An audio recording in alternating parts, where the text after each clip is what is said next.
மக்களவை சபாநாயகர் தேர்தல் நாளை நடைபெறவுள்ள நிலையில் எதிர்க்கட்சிகள் உட்பட அனைவரின் ஒருமித்த ஆதரவுடன் தேர்வு செய்ய தேசிய ஜனநாயக கூட்டணி திட்டம் வகுத்திருப்பதாக தகவல் வெளியாகியிருக்கிறது.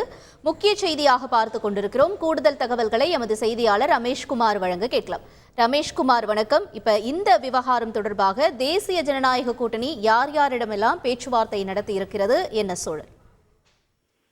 18வது மக்களவையின் முதல் கூட்டம் நேற்று தொடங்கி நடைபெற்று வருகிறது. இன்று 2வது நாள்.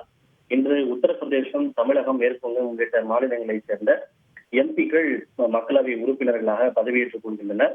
நாளை மிக முக்கியமாக மக்களவை சபாநாயகரை தேர்வு செய்வதற்கான தேர்தல் நடைபெற உள்ளது.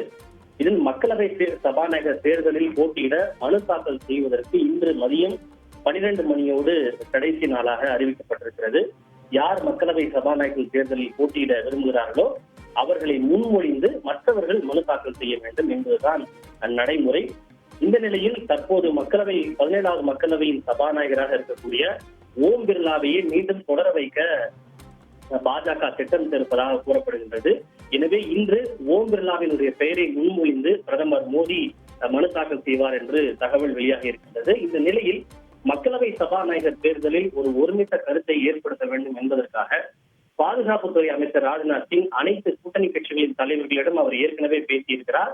இந்த நிலையில் இந்தியா கூட்டணியை சேர்ந்த அனைத்து தலைவர்களிடமும் அவர் பேசியிருப்பதாக கூறப்படுகின்றது.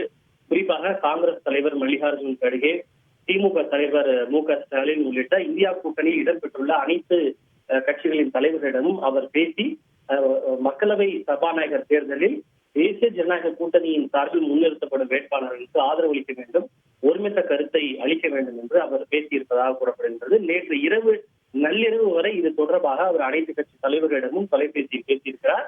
நாடாளுமன்ற விவகாரத்துறை அமைச்சர் கிரண் ரிஜிஜுவும் அனைத்து கட்சிகளிடமும் பேசியிருப்பதாக கூறப்படுகின்றது. எனவே எப்படி இருந்தாலும் இன்னும் ஒரு சில மணி நேரங்களில் யாரை பாஜக முன்னிறுத்தப் போகிறது என்பது தெளிவாகிறது.